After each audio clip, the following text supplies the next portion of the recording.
Is this a new thing or just? Yep, it's new to me. It's new to me. Okay. Yeah. Did you know you can change your voice in real time? With Voice Mod, you can have the I voice love you it. choose on disc. It's actually showing me the ad. That's hysterical. That's great. It says we're live. Yeah, it says Yeah. we're live. So here we go. Yeah. What's up, nerd family? Welcome once again to the Poindexter Lounge. My name is Enosh, aka Enosh Vet, along with the lovely Tip-tastic. And I've got a bunch of my friends along with me today, and today is a very special day. We apologize. This is something completely new, trying to do our council, our Poindexter Council live with you so that we can take your questions, your comments as they come in. And we want to do that. We're going to talk about some things about the Snyder Cut. A lot of things are happening right now in the world of the Snyder Cut and Warner Brothers. And so we're going to cover those things. But first of all, welcome. If this is your first time to the lounge, if you just found us, know this. The Poindexter Lounge is a place for nerds. It's a place where you and me and obviously all my friends can get together and talk about all the things that we love. Things like TV shows, games, movies, sci-fi, fantasy, comic books, superheroes, Star Wars, toys, and so much more. And so if that sounds like something that you'd like to be a part of, we would love to have you here. So please hit that subscribe button and also that notifications bell so that you know when we put out new videos, and not like the accident ones like that happened about 20 minutes ago where I was like looking at my screen and all of a sudden it popped up and I looked like a hot mess. Note to self, make sure your camera ready. Yeah. All right. So, so if you saw that and everybody who was saying hi and everything like that, I wasn't ignoring you. I was scared to death. But now we're live and we are ready For reals. to go for reals. So before we get started, I want to introduce everybody to you. First of all, making his first time in the council, but he's a founding member of this council because he's been part of this thing since the beginning, and really since it was just me, Tiff, and him. And so Isaac, One Kenobi, welcome officially to this forum and to this council. Thank you. He was waiting for a better introduction. Yeah, Sorry, I don't know. I've only been up for an hour. He was So waiting anyway, for the fanfare. me too. yay! All right. So also today we've got Johnny, Hello, hello. we've got Zach, Hello. we've got Jason, Morning, everyone. we've got Caleb, Sup? and we've got Harrison. Hello. And so today we're gonna talk about the Snyder Cut. Now the Snyder Cut, if for some reason you don't know what the Snyder Cut is, that's fine. That's fine. It's a little strange that you'd be a big nerd and not know what the Snyder Cut is. But anyways, as we all know, the movie Justice League came out a couple of years ago, and a lot of people were looking forward to it, and it fell very short for a lot of people. It wasn't what a lot of people were expecting or hoping for. It should have been a movie that as a kid we were looking forward to. It should have grossed a lot more money than it did. It should have been a lot better than it was. Even as a DC fan, I can look at it and say, even though that there are parts of that movie I absolutely love, there are parts of that movie that obviously fall flat and are not up to where they should be. That, of course, being that halfway through the production, Zack Snyder had a tragic thing happen in his life. Zack Snyder, obviously, who wrote and directed the movie. Family emergency. He had a family tragedy where his daughter sadly took her own life, and it kind of shut everything down.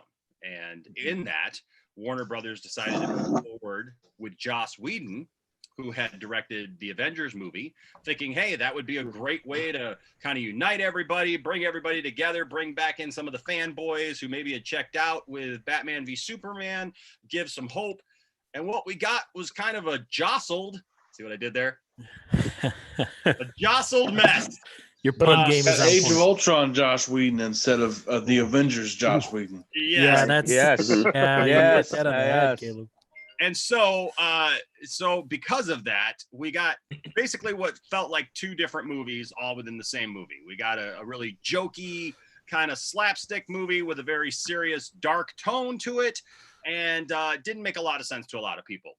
Ever since then, there has been this idea and thought that somewhere out there, of course, led a little bit by Zack Snyder, kind of prompted and prodded by Zack Snyder a little bit with various postings online and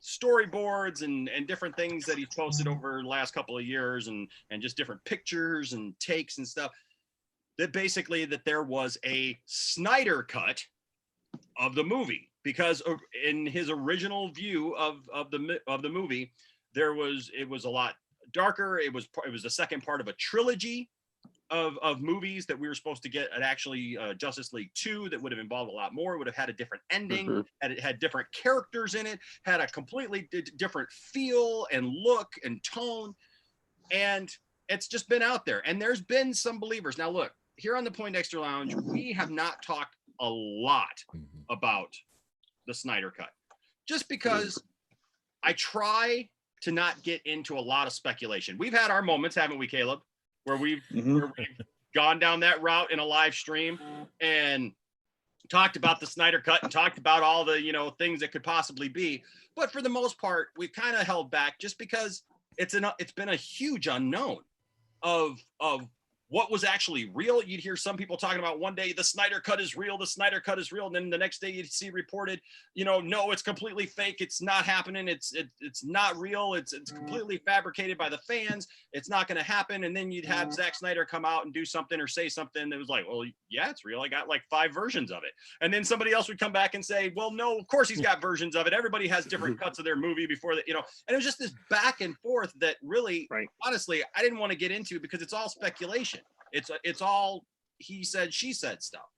And then about like 6 months ago, Zack Snyder posted that reel of the film, and it's real.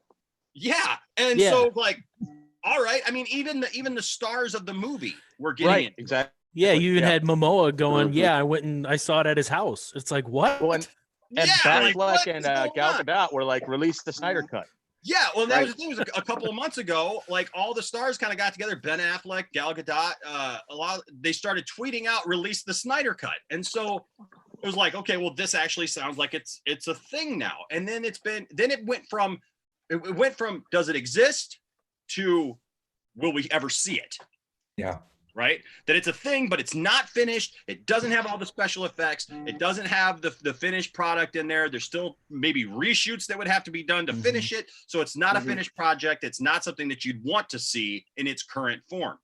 Right. Even this week, people have not been able to decide whether or not the stupid thing was coming out. Because it was reported earlier this week by Andy Signor that no, the movie is not going to be released. We're not going to see it. We're never going to see it. WB screened it and said it was a hot mess, that it was awful, it was the worst thing, and shouldn't even be seen by people. It's not going to be seen. Forget it. One day later. Oh, the wheels move quickly. Yes, they do. One day later, all of a sudden, actually, they're in talks. They're talking about possibly throwing anywhere between $20 to $70 million at reshoots and cleaning it up and actually making it a finished film and possibly releasing it with the new HBO Max coming out. So that being said, that's where we are. And that's where we're going to start our discussion today. And that is why I have gathered together the most able minds from all over, a couple states. And you are here now to discuss this in detail, and we're going to talk about it. We're going to share the things that we know. This was a topic that Johnny brought up and said, hey, I think we really need to talk about this. And then it just kind of expanded from there. And we said, you know what? Absolutely. Also, we need to do this live. We need to bring this to the people. I love our live streams, and Caleb, you're here because of our live streams.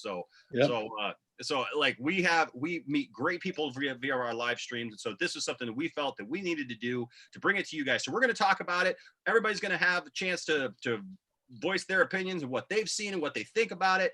And then of course, we're going to go to your comments and questions and see what we can do as far as that and just have some fun with this. So Poindexter Lounge Council, Poindexter Council. I didn't write the script. Poindexter Council. this is what I submit to you for your approval for today's meeting of the council. Do I hear support? You do? Yeah. All right. Yes. Everybody's really excited.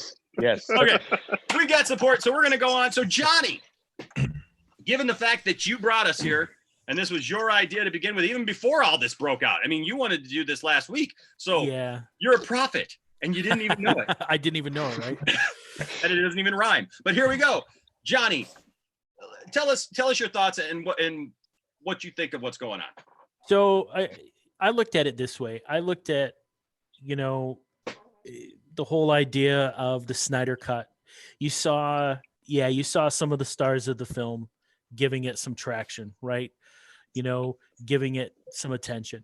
You saw other people involved in the film, whether it was on WB's end or in some of the people that worked post-production going, yeah, it'd be great to see this. It'd be great.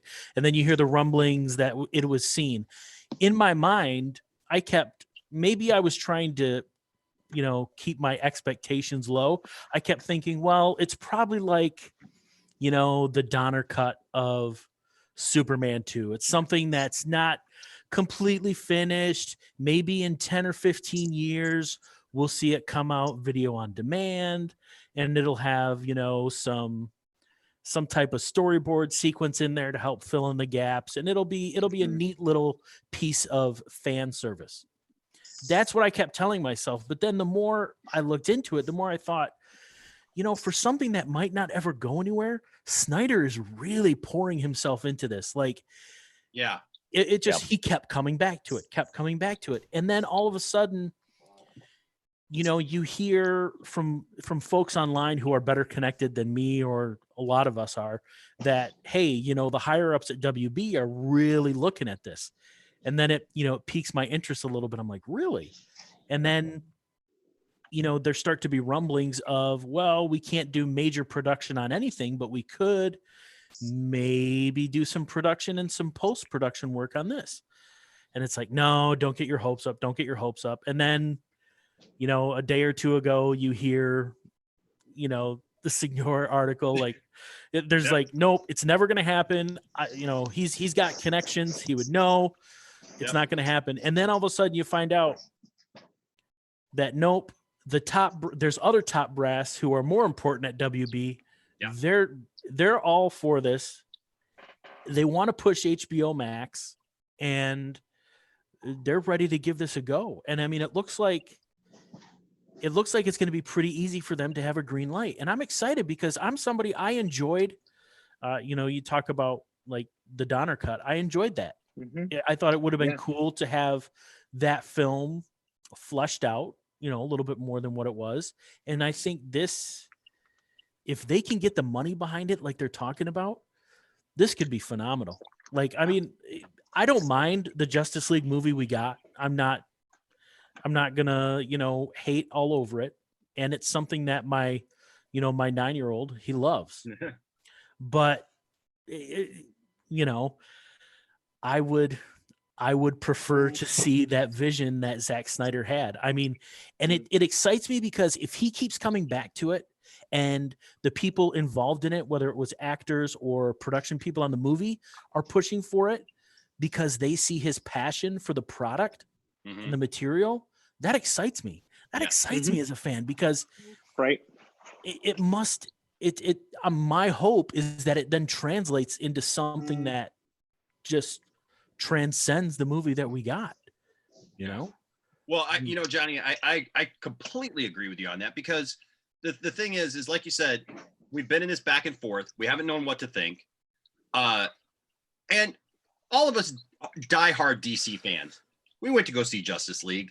We were just happy that we were seeing Justice League, right? Exactly. We're actually there was a couple of moments where I was watching that movie where I was just like, man, the Justice League is on the screen right now. This is awesome. There's all these, and there's some funny jokes. I'm not even against all the jokes, I even like some of the stuff that other people don't like, where, Bruce Wayne says, what's his superpower? I'm rich, Or the Flash. Is that is that an oversimplification of Batman? Absolutely.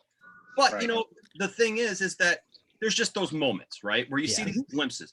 But Snyder, like you said, he had a completely different approach to it. And what I find funny is that leading up to Justice League, there were all these people who were against Snyder, right? Right. Yes. All these Yes. people who griped and complained about Man of Steel. It was too dark. It was too brooding. It was too this. It was too that. And then Batman Superman came out, and it was like, oh my gosh, he doubled down on it, and it's the most depressing thing ever. We hate it. We want, oh my gosh, get anybody else. And there were people calling for Zack Snyder's head, like that they wanted Petitions Zack and Snyder everything. away from Yeah. him. And then they got a little taste of what could be, and they're like, wait a second, maybe he was onto something. Let's let him finish.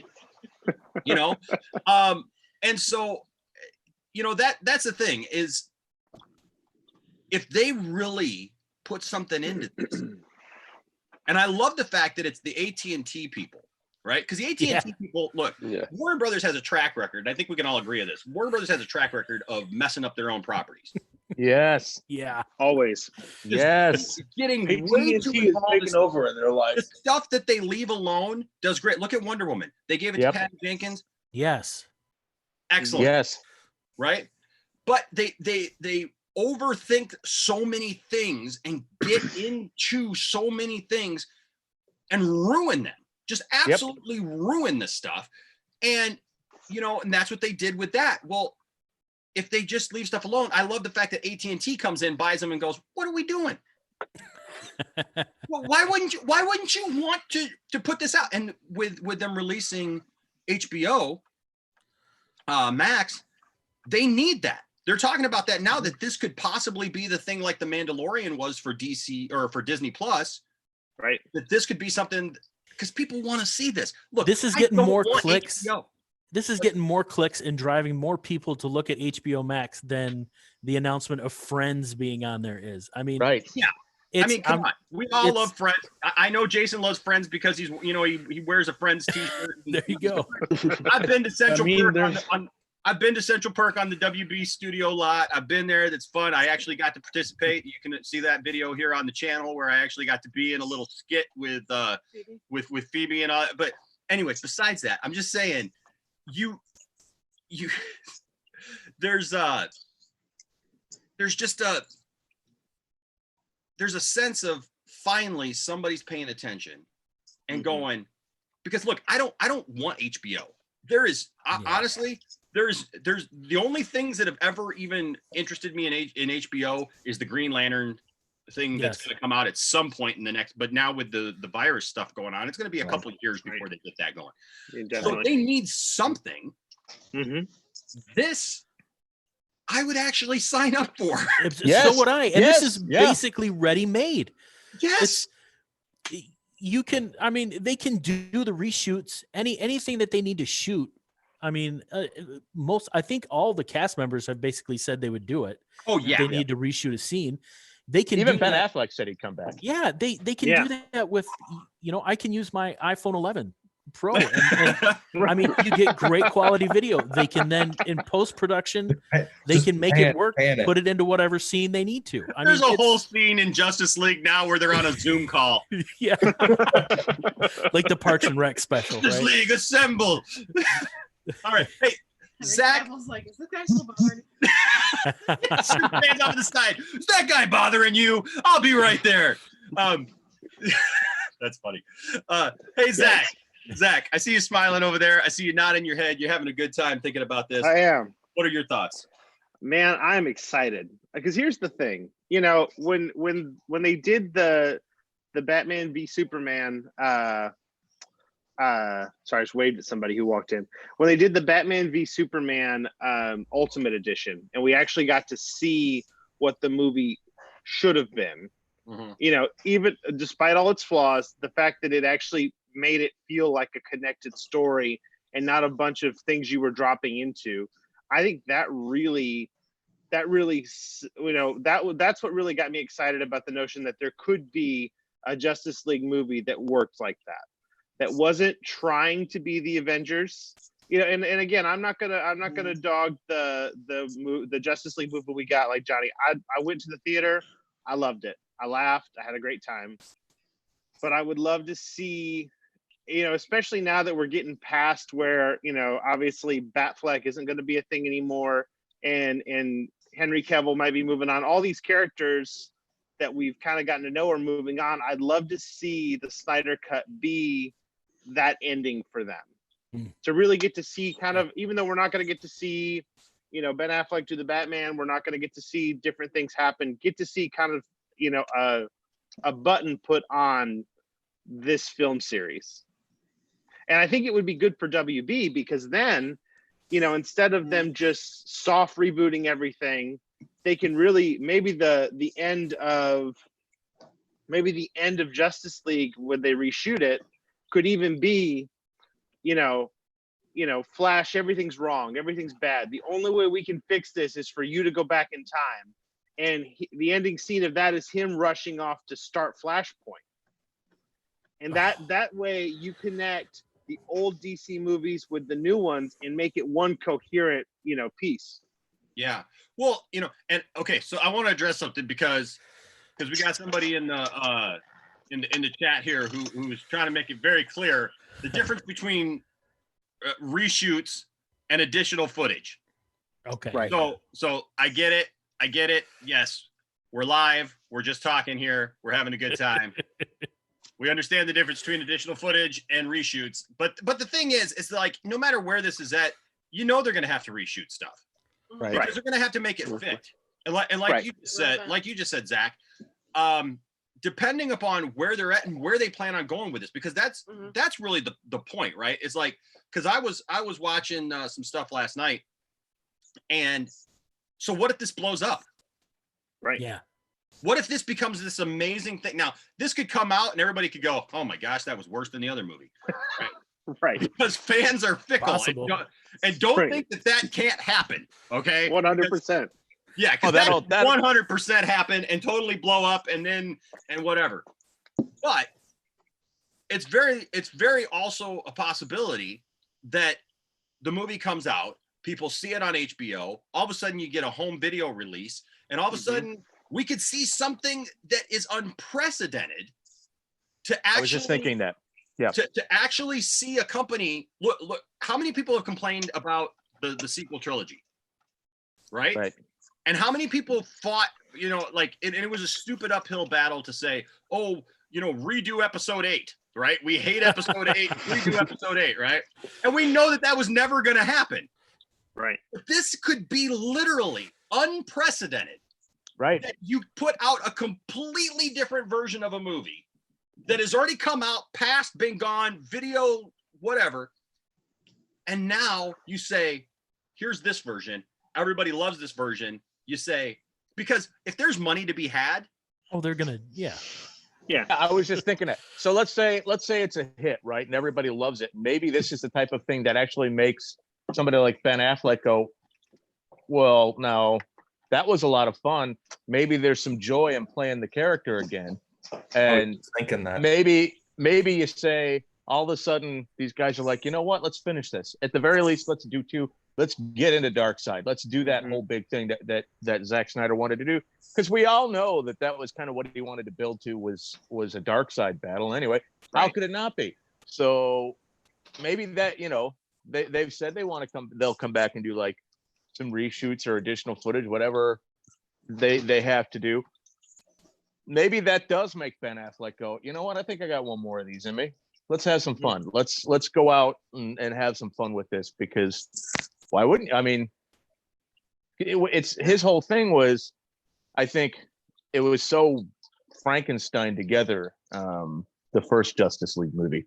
Yeah. That I'm sure he kind of walked away from that going, you know what? I'm perfectly capable of doing a great movie on my own. I don't need to, we've all seen the stuff he can direct, and we all, we've all enjoyed the Ben Affleck renaissance that's been going on. And it's one of the reasons I was so depressed that he switched off the Batman movie. But maybe he comes back for a second Justice League movie and says, let's have a little fun.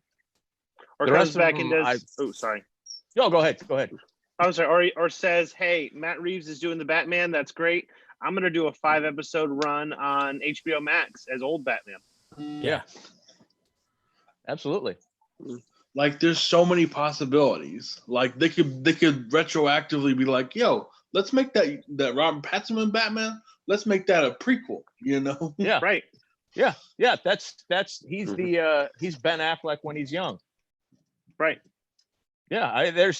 If this works, it opens up so many avenues for Warner Brothers and DC to really say this is kind of what we had envisioned in the first place. And I think the potential is there for it to be something special. And like Eno said, completely unprecedented in the history of cinema, where people are like, forget that one. That was a trial run. This is the actual one. And what do you think of this?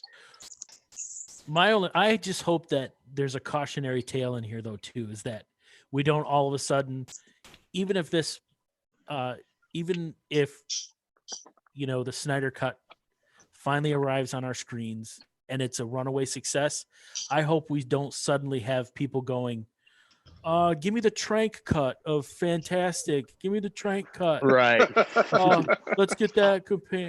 But that's already started, Johnny. I know, and it's because we've talked about, and I apologize, I had to switch places there, so you saw me going through the halls of justice here. So that's already started because we've all talked about Suicide Squad, Right. and there's a lot of us who I actually like Suicide Squad. I just watched Suicide Squad again not too long ago, and I'll be honest with you, I like it. The only thing that I don't like about Suicide Squad is the villain. Yeah. And I don't like the ending. The ending is stupid. Like, as much as I will defend that movie as a all whole, for the Ayer cut, Oh my God. Well, that's the thing, right? So that movie had problems too, because again, WB stepped in and said, oh, well, we don't like this and we want to change this and blah, blah, blah, blah, blah. And at the end, you don't have Ayer's version of the movie. The thing is, unlike the Snyder Cut, which has maybe I think 5% to finish filming, the Ayer cut is there. They just did reshoots over it. Yeah. Oh, okay. Yeah. So he was not able to finish his movie. And so, so people are already saying now that they feel like this is a victory, like this is a win for the Snyder Cut. Now people are saying, oh, give us the Ayer cut. And that's like the new hashtag now. Give us the Ayer cut of Suicide Squad. And so I agree with you. I don't know how far we want to go with that, where every time we see a movie that's a little disappointing. The big difference here is the fact that you had the Snyder and the Whedon stuff going on. Yeah. That's where it really comes into play, because their visions were so drastically different for the movie that it just feels at times kind of jarring, where there's the dark tones, like Ina said, the dark tones followed by, oh yep, there's definitely something bleeding. It's a great line, but it feels kind of out of place, and it's kind of, you're jolted every time you watch it. And I'm someone who I can enjoy Justice League just as to throw it on and have a good time with it, and I give it a solid B-. It's not awful, it's not great, it's there, it's enjoyable, it is what it is. There are certain classes. If they were going to bring in Joss Whedon, they should have done complete overhaul if you're going to do that. Yeah. Well, they didn't want to do that though, because they were already so far into it. They had so much money spent. So much more money to do it. So it's it's understandable. And then there's the back and forth of whether or not Zach truly left because of the tragedy, or whether or not Warner Brothers looked at it as an excuse and as a way to part ways with Zach because they didn't believe in his vision. And that's really the thing that I think that we really need to pull away from this is, when you're doing movies like this, you have to trust the vision of the directors that you hire. Right. It's the same problem that everybody complains about Kathleen Kennedy, and there's things about Kathleen Kennedy that I don't agree with everybody on, because they say that she's horrible and she's ruining Star Wars and everything, and she's made some bad mistakes, I'll admit, okay? But she's also given us she's also helped produce some of the greatest movies of my childhood and your childhood, and beyond, stuff that we don't even recognize that she was a part of, right? So she's not stupid. When I hear geeks and gamers talking about how she's a glorified, assistant or secretary, and that she needs to go get us some coffee, like that's a total disrespect for somebody who has worked in the industry for as long as she has and produced the movies that she has. Where I think that she has completely failed when it comes to Lucasfilm, though, is in the fact that they've hired people to direct movies. And how many of these Star Wars movies that have come out have we heard announced where, Lord and Miller are directing Solo? Oh, I know. No, they're not. Yeah. Creative differences. Right. Everything's, Josh Trank is going to direct a Boba Fett movie. No, he's not. Right. Yeah. Who are the guys? Colin Trevorrow. What's that? Oh, yeah. Colin Trevorrow on 9. Episode 9. Oh yeah, Colin Trevorrow. Yeah, on episode 9, he's got a whole plot out. Now we've seen actually what his thoughts were, and the script and everything. Yeah, he had a script. Yeah. Nope. Release He's not dual gonna direct that. defense. And then you had the guys, who are they? Who did Game of Thrones? Right. They were supposed to go to for a whole trilogy. Yeah. Like an Old Republic trilogy, I think. Yeah. Right. Yeah. Yeah. And then after Nope. I don't know if they even finished signing the contracts, but they had a meeting with Lucasfilm and all that, and then all of a sudden they were like, "We're good. See you later." Yeah. Never mind. Well, the reason that happened is because they got an offer from Netflix, and they were like, Yeah. well, let's create more creative freedom." They're- But that's what I'm Well, saying. 'cause Like, so Yeah. she has not vetted the people that she's hired. Right. And along with that, she has not committed to seeing their vision through. Right. Right. There's so much meddling. As much as I love the sequel trilogy, but do I love it as much as the original trilogy? No. Right. Do I actually like it more than the prequels? Yeah. Oh yeah. Right. But the thing is that you can tell by the time they got to Rise of Skywalker, it's like they were just throwing stuff in. They had no idea what they were doing. Yeah. We'll give Chewie I a love medal. Rise of Skywalker, but Yeah, we'll give Chewie a medal. Look, she's now Red 5. We're, like everything is, everything's there. It's like the greatest hits of Star Wars, right? Like, the Emperor's in there. His face is melting again, So, look, it is what it is, right?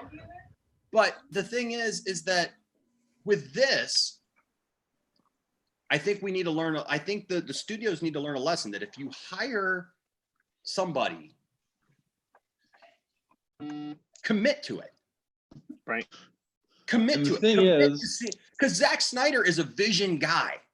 yeah. yeah.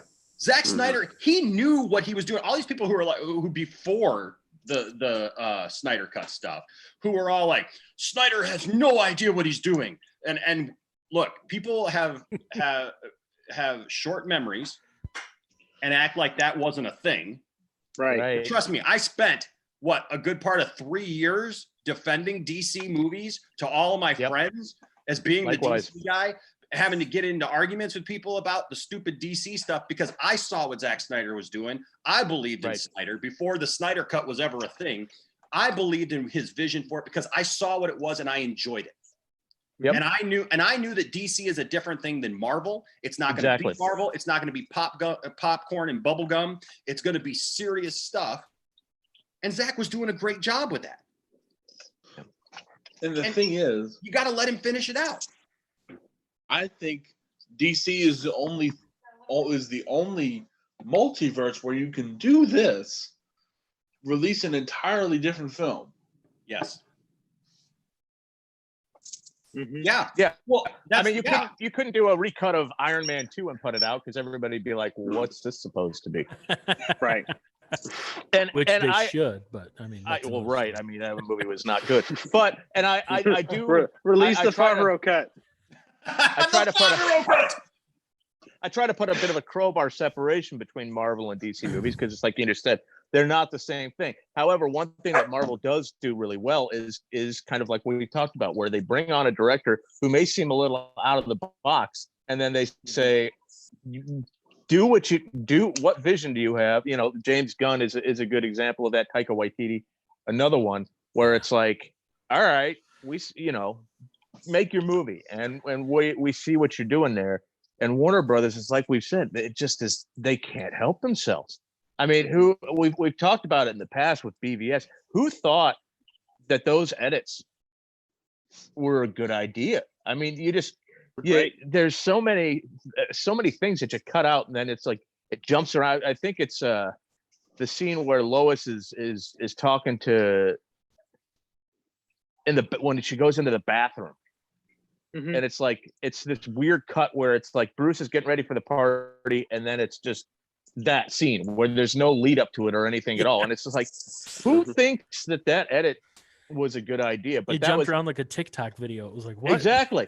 And all it was they were like, all right, well, this scene isn't as important as some others. We need to whittle the time down because that'll get us one more showing.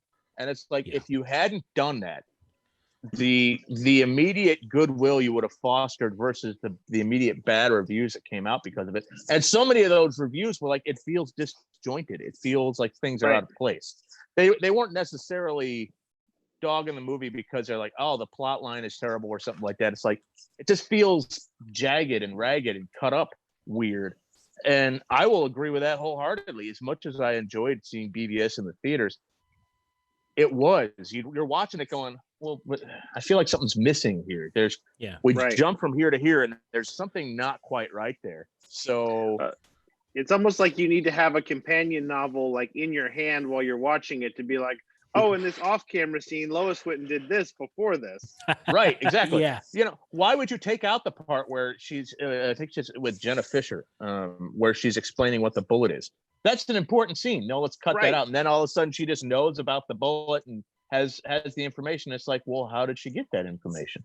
It's just disjointed. And then you watch the Ultimate Edition and you're like, oh, all right. Well, see, why would you have done that then? That was really stupid, Warner. Well, we had to get that one more showing in there. Well, exactly. And the problem is people blame Snyder for that. Right. Because the average moviegoer doesn't know about that. The average moviegoer doesn't get in deep like all of us nerds do. Yeah. Right. You know, and look for all that stuff. And so the average moviegoer goes, well, that movie sucked. Yeah. You know, like that movie didn't make any sense. I didn't understand that. It's you know, probably like the director.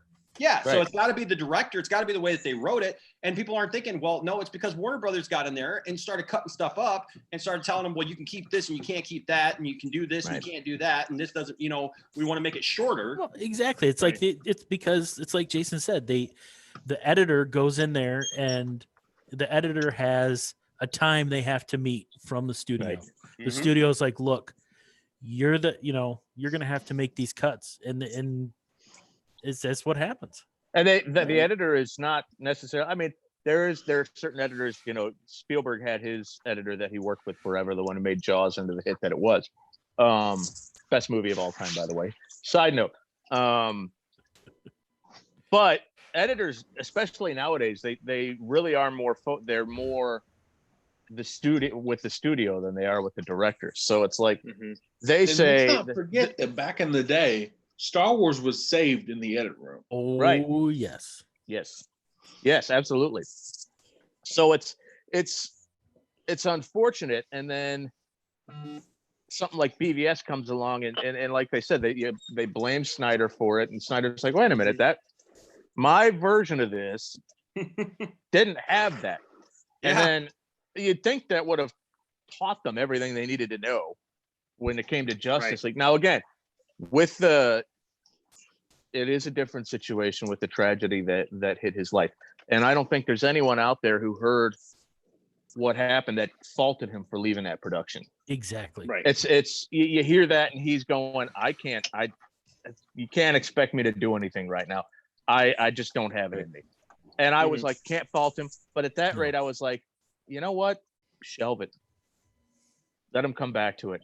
Because as soon as I heard Joss Whedon was doing it, I understood why they brought in Joss Whedon. And he was also kind of, he had been in talks to do the Batgirl movie. So he was kind of already in the Warner Brothers, sphere. But as soon as they announced that he was going to do it, I was like, oh, I don't think that's the best idea. They're just so different. The ideas that they're going to have and the direction they're going to take you know, when they said it was just, oh, he's just going to come in for some post work and stuff like that, it'll be fine. It's like, no, that's not what's going to happen. And then you get, you know, mustache Superman and all that stuff where it's like, I want to see that movie. There's no mustache. I don't know what you're Right. talking about. All right, It's like- totally covered it up. Looks completely natural. and again, I can't fault Universal for that because they were like, we don't care if you have to do reshoots. We're making our own movie here. Right. But again, it's like if you have to go in and do crazy stuff like that just to make it work, then maybe at that point somebody should have said, maybe we should throw the brakes on this because this is kind of, you know, we're gonna have to spend $40 million just to take his mustache off. Yeah. And have you seen like people have retouched up the movie since Yes. and done a better job Yeah. than Yeah. Warner Warner Brothers. Brothers did. It's like comparison: $500 million movie edit versus $50 laptop. Yeah, it's like, you know, this kid's playing with Adobe or Microsoft Paint and Henry Right. Cavill looks great. It's like, what's going on? Yeah, like who's working on this stuff? You know, like Right. I think it's just I think it's just a testament of how rushed this was. Yeah. yeah. Just They to were like, get we it got to out. get this, you know, because I think they delayed production. They delayed the release date once, I think, if I remember correctly. It was supposed to Yeah, be out they in the supposed to summer, come out and they in the pushed it. summer, and then they came out to November. Yeah, so they were like, we got to get through this. We got to get this out, you know. Yeah. Yeah. But Hey, Isaac. Oh, I'm sorry, Zach. You had something else? Oh no, I was just gonna say, I think, you know, ironically, I think the thing that has really started a lot of this stuff is Sonic the Hedgehog. The fact that the Yeah. redesign happened, know? and the fact that the fan response was not negative to the movie, but negative to this one aspect of the movie, and said, hey, if you do this, if you redesign Sonic, we will come out in droves, and it happened. Yeah. And they did. It was a modest success. That's a really good point. That's a and you know what? great Speaking to point. that point, I want to pivot over to Isaac because Isaac's been pretty quiet on here. But Isaac, I know, is full of opinions about Sonic. He's our local video game guy here, and so Isaac, I'm interested to hear your opinions about this, like what you think about Zach's comment there, and let's talk about it. Yeah, I'll start with like the Zack Snyder thing because it's like a couple of DC movies were on TV like 2 days ago, and we were watching them. Like they showed Man of Steel, BVS, and then Justice League in that order. And I was watching like BVS, kind of like what you're talking about, Jason. It was like they just like randomly cut to these different things, and it's like we never got really Right. any off-screen stuff. And then I remembered watching the Ultimate Edition when they released that, and I was like, oh, this is way better than the original version. And then that summer was released, it was like #1 for so many weeks because we got that little bit of extra story. Like Superman didn't see the bomb because the chair was lining lead, so he didn't see it. Right. And then we got like extra things here and there, like how Lois got the bullet or knew about it. It's like we got Right. those extra things with Ultimate Edition. People love that a lot more. So I think we'll kind of not necessarily get like that same thing with the Snyder Cut, but it'll be more of what was his vision, like what would it have been. Absolutely. Yeah. I wholeheartedly agree. It's what's wrong with seeing what Snyder originally intended. Yeah. I don't think like this version of the Justice League could take on Darkseid. That's why I kind of like that scene at the end when Bruce is like, oh yeah, we'll put a table here and chairs for more people. It's like Right. you're going to kind of need more of those heroes to take on Darkseid. Right. Well, and we know since that, you know, this is the beauty of Zack Snyder, right? Because like this has been like one of the ultimate troll kind of situations from a director. Like we haven't seen this kind of thing before, right? Where you got a director who's literally, he's like, I got this stuff, right? And I'm going to put this stuff out just to kind of annoy Warner Brothers to the point where, and it's like, they can't stop me because I'm just talking about a movie that I worked on. Right. So he's, you know, he puts out stuff like, oh yeah, the General in Man of Steel, that was Martian Swan Manhunter. Lake, Right. And he was in, and he's in my cut of the movie.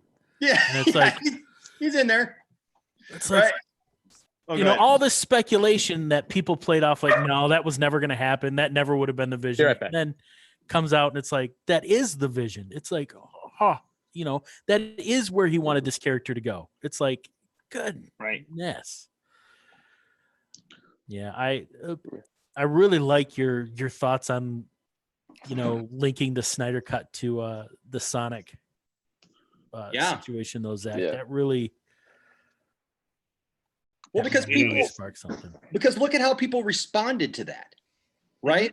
Like for me, honestly, because I'm not a gamer, right?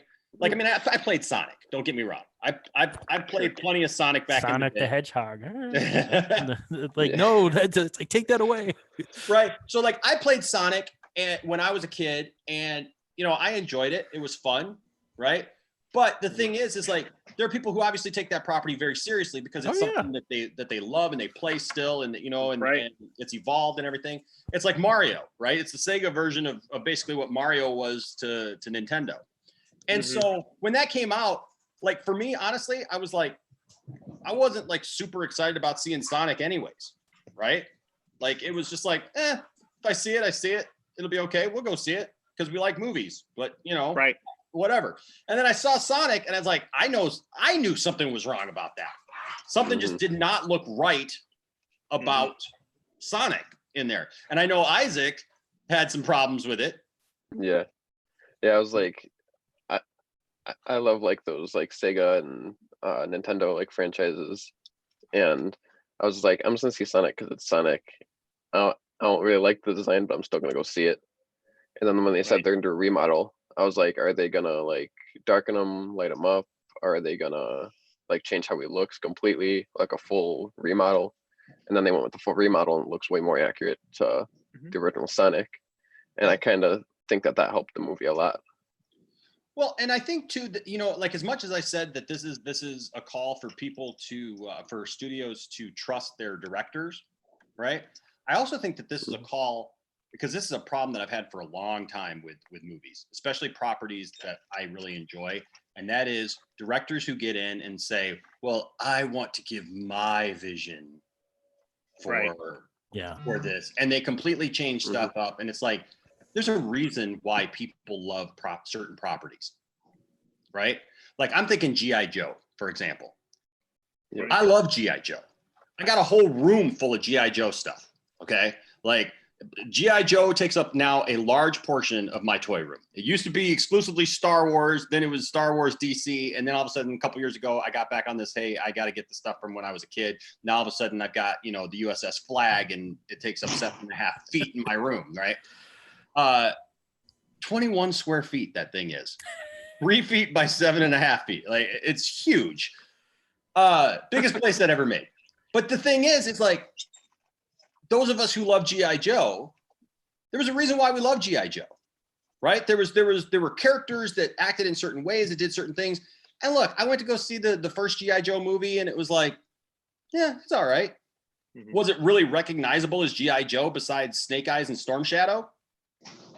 No, because like it didn't have any of those elements. Cobra Commander is not Cobra Commander. They turned him into Dr. Mindbender, and you know, and it was just weird. You know, it was just strange. And Destro shows up at the end, you know, and like a total waste of what's his name, Christopher Eccleston. Yeah, like total waste of him.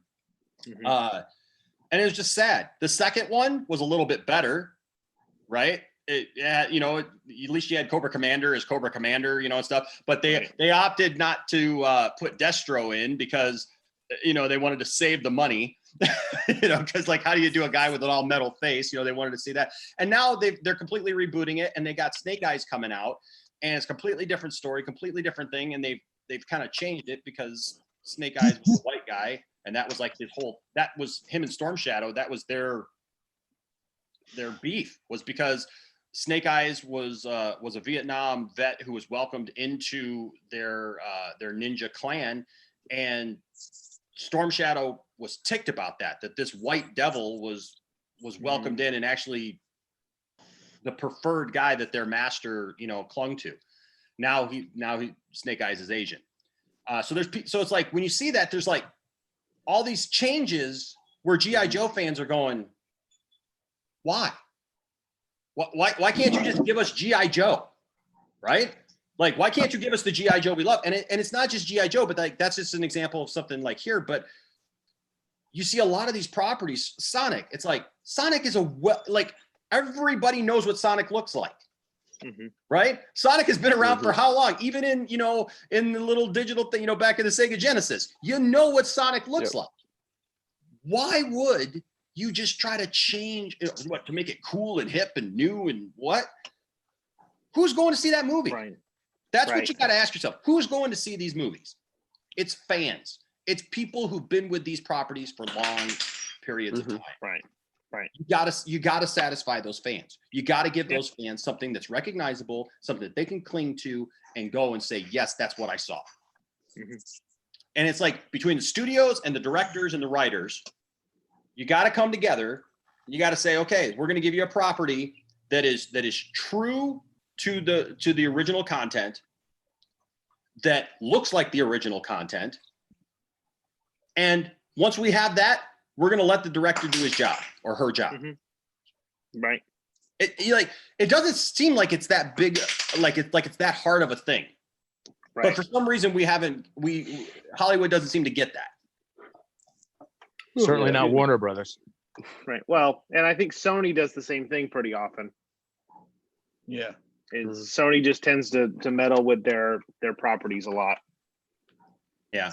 So let's so I'm interested to hear you guys' thoughts on this now. One of the reasons it's coming out, why we're getting any of this movement and any of this traction, is because the music hit, the lights went on, electricity started flying, and a big, tall, bald guy came down the aisle to save the Justice League. And I'm talking about The Rock, Dwayne The Rock Johnson. So, as we all know, Dwayne is scheduled to be Black Adam. Yep. Next December. Yep, they're making the Black Adam movie. He was a major driving force on Shazam and getting Shazam up and going, because obviously those properties are connected. Did he have producer credit on that? Yep. He did on there, and apparently he was heavily involved in getting that story up and going and pushing it the way that it was, because he wants to see this thing through. He has been attached to be Black Adam for over a decade. A decade at least, yeah. And I didn't know this, but you know that little in the beginning of the movie where they show Black Adam? Yeah. Yeah. He actually did the mocap for that scene. Yes. Yep. So he was pushing for that, right? And the thing is that as much as he's been wanting to do this property, Disney and Marvel have been courting him because they've wanted The Rock to play somebody in the Marvel universe. Right.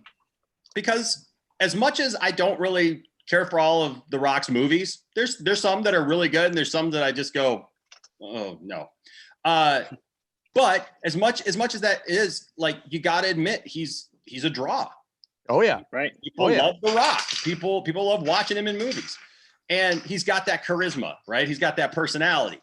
Yeah. So the thing is given that he's been courted, and he actually had I got a dog named Harley Quinn who's like trying to cause all kinds of like noise and mischief. Hold on. Harley, stop with the bone. All right, on the tile.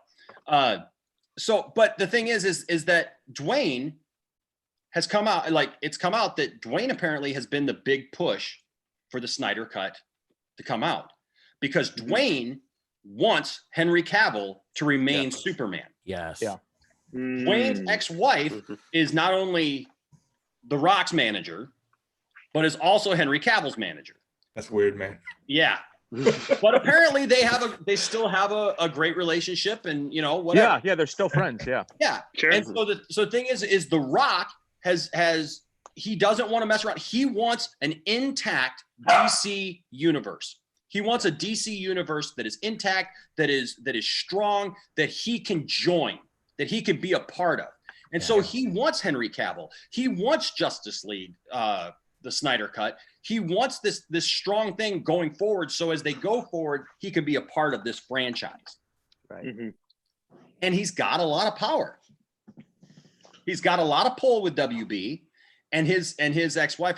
I'm missing her name right now, but she apparently is just like a bulldog, man. She is like, just go after it, get it, what you want. And I think it's really interesting that a big driving force behind this whole thing is The Rock. Yeah. And what The Rock wants. Yeah, I think a lot of it's going to come down to ultimately, because the whole debate with Cavill has been like, pay me more. And WB has been like, no, we don't want to pay you more. You're not, Robert Downey Jr. You're not. And I think ultimately The Rock is just going to tell him, pay him what he wants and call it a day, because I'm telling you to. And then WB is finally going to be like, all right, fine. If that's what The Rock wants, then we're going to pay, Cavill. Because I think a lot of it is he wants back-end money, not necessarily upfront, here's $20 million. He's like, I'll take $2 million to do it, but I want 10%. And that, you could see how easily that could add up really quickly, if it's another huge movie. So, but I think ultimately The Rock probably will be like, just do it. Just do it because I'm telling you to, and Warner Brothers would be like, well, we need him, so fine. Yeah. Hey, Jason. Yeah. Do you think that WB can smell what The Rock is cooking? If not, they're going to smell it real quick. Right. Well, it's going to be like old Tom and Jerry stuff where the smell comes in and like. He wants Superman. He wants Superman to show up in the next Shazam movie, and he wants to be able to fight Superman. Mm-hmm.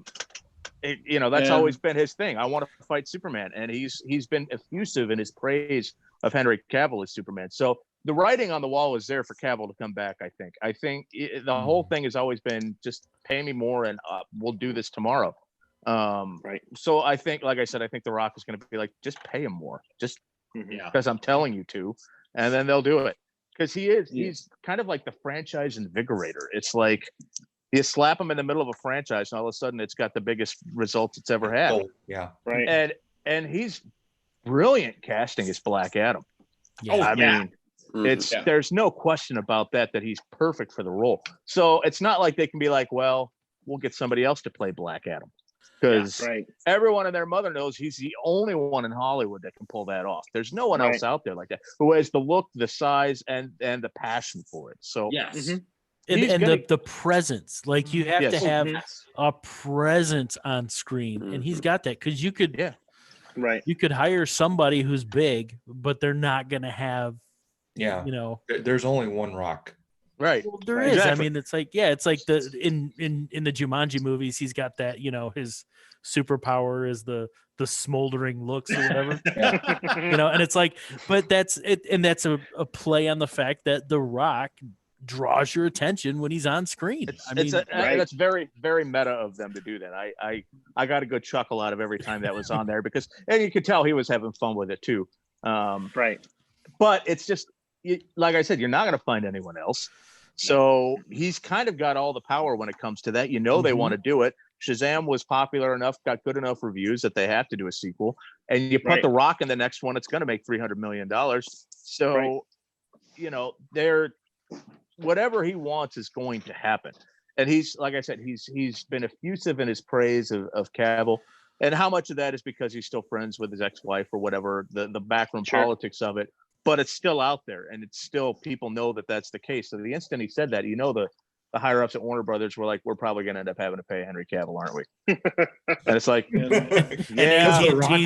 there's AT&T with the checkbook. Okay. Well, and that's it. AT&T stepping in, right? AT&T stepping in, basically saying like, what are you guys doing this? Why are you guys fighting all this when there's money to be had? Caleb, I've noticed you got something, bud.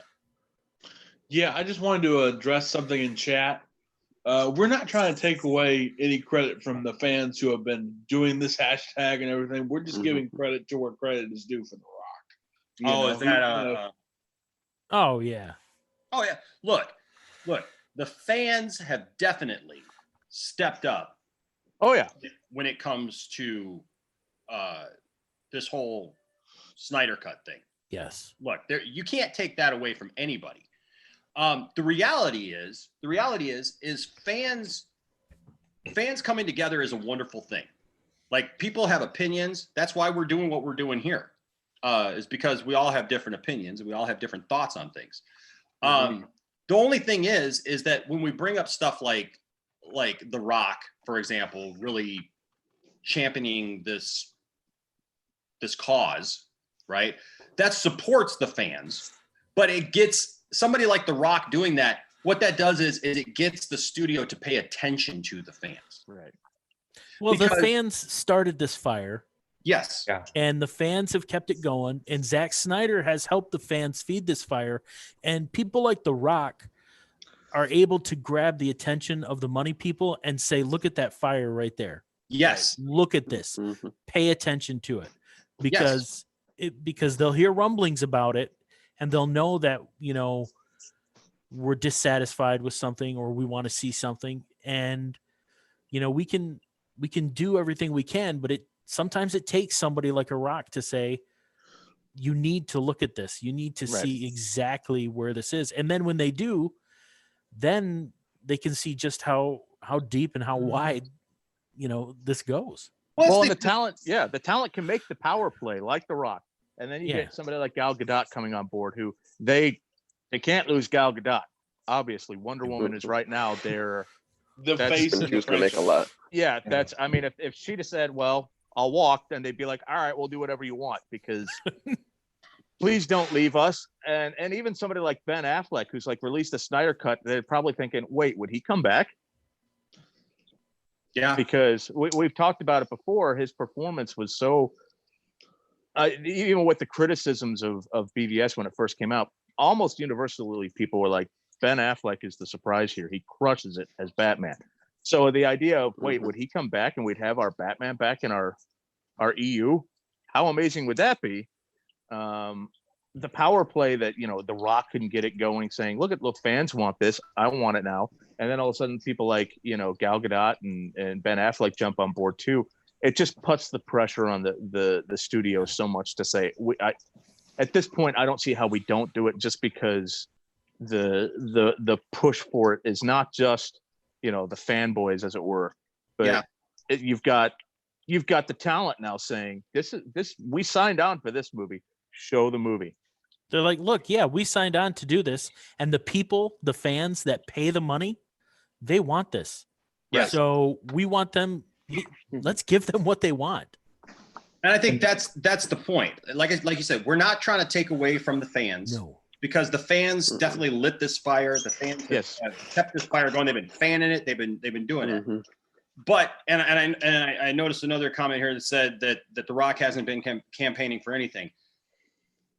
So there are many stories now that have come out that say that, yes, The Rock may not be online every day doing hashtag Snyder Cut, but he is definitely behind the scenes, making it clear what he wants. And because of that, you have to see that there's different ways that people get stuff done. Right.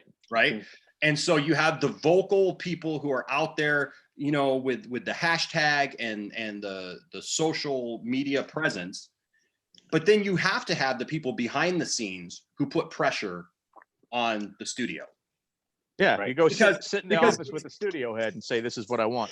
Yeah, because it's easier for the studio to just go, you know what, that was done. We're going to cut our losses. Yep. We're going to move away from that. And they even started doing that by getting this, Matt Reeves Batman movie going, thinking, hey, we're going to move on from this. The problem I think that WB had, and it's an interesting problem, is so Wonder Woman is a huge success right before Justice League.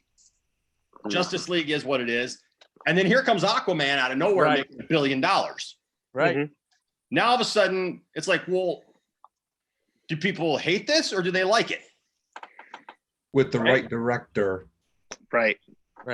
Yeah. And how do you reboot a franchise that half of it people love and half of it people don't care about? Right. And I think Zach, you've mentioned Zach, and I think it's important. Is Flashpoint. Because it's interesting. Isn't it interesting that the good parts of this are Aquaman and Wonder Woman? Yeah, the people that the characters that not that it wasn't that fans thought they were going to be weak. It's that some of the talking heads in the press were like, "Oh, nobody's going to love Aquaman," and then Right. you've got, but then you've got people who are fans of these properties going, "Hey, if Aquaman's done right, it's going to be Right. awesome." And And- then, Right. And I want to same point with out, Wonder Woman. only Jason Momoa could pull that off. Yep. Right. Mhm. More perfect casting. Yes. He's got a very much rock-like persona. He's got that charisma. He's got that Mhm. presence. He's got that, that smirk. He's the smirk, Right. and he seems like everyone's just like, he seems like a good guy. I'd Yeah. like to hang out with him. He Yeah. seems fun and nice, and he's just quirky and wacky and fun.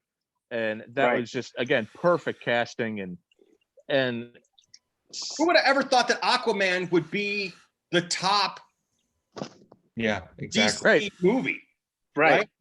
But I think it's interesting because in the story of Flashpoint, if you do Flashpoint at this point, like you put Mhm. this Justice League movie out, you bring up Flashpoint, Aquaman and Wonder Woman are key Right.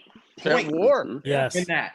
And the thing is like you brought up Zach in our last council. So you got Aquaman, you got Wonder Woman. Those are the two strong franchises. So you can put those together. And here's the thing: is it even almost works out the whole Amber Heard thing, Mm-hmm. yeah. right? Because what happens in Flashpoint? What does Wonder Woman do in Flashpoint? Cuts off her head. Yeah. Right? There's a It's romantic. perfect. There's a Mhm. romantic interest there between Aquaman and Wonder Woman that goes south, and then there's a war. And then if you're able to hold on to Henry, you got Henry in there, but you don't even need Ben Right. in that movie. Right. You, Right. you Yeah, know, what's his name? I can't remember his name. yeah, it Oh, was Zach's yeah. pick. Oh my goodness. I can't. The guy from Negan. Yeah. Yeah. Hold on. Let me frantically Google. Yeah, it was your, Once I get it was Jeffrey your pick. Jeffrey Dean Morgan, of course. Yeah. Morgan.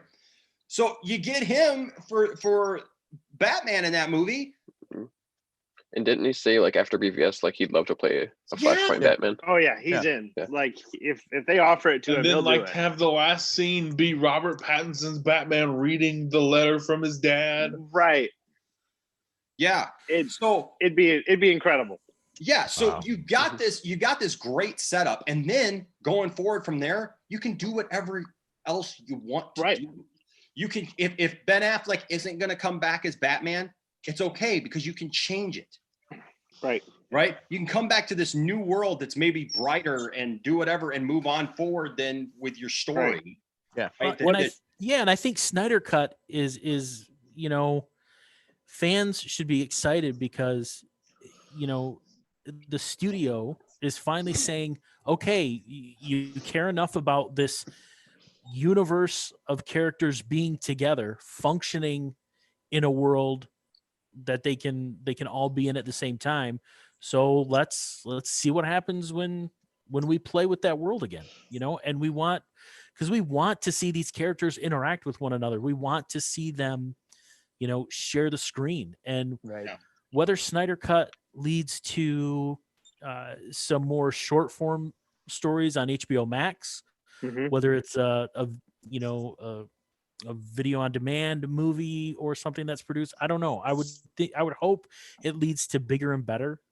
But Right. I mean, I think it shows that fans want this if it's done right, and they can't just go, oh, this didn't make as much money as we thought. We need to just, Right. burn it all and run away. Right. And then you have fans sitting there going, no, if you do it this way, people will respond. We will respond. Right. If you would have done it this way, I would have gone to see Justice League 4 times instead of just once or twice. Yeah. I mean, it's. Mhm. I'm going to watch Justice League today. Yeah. I know. I'm so Now I got to excited. watch again. Right. So Yeah. speaking of I all watched it this, 2 days ago. speaking of all this, let's go to some of the comments that are in the live stream. I know some of us have been watching the live stream and taking notice. Mhm. And there's definitely some opinions here, but I want to go up to the top here. And Internet Master 1, who has been with us for a while, makes an like right off the bat. First of all, Internet Master pointed out the fact that yes, so it was Derek pointed out the fact that I did look terrible when I started that live stream earlier. Thank you, Derek. It's nice. Always appreciate He's the got your love. back. I did. I was like, I had totally just woken up and I was like, oh my gosh, what am I doing? And I'm like, no. So, okay.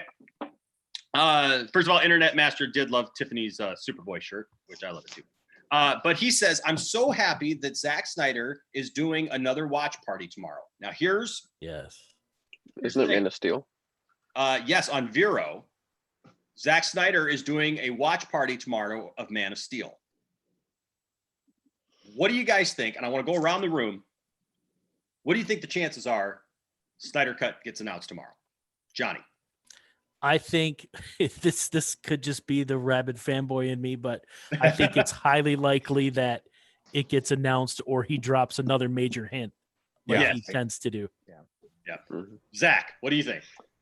I think there's at least a 75% chance that he drops the news.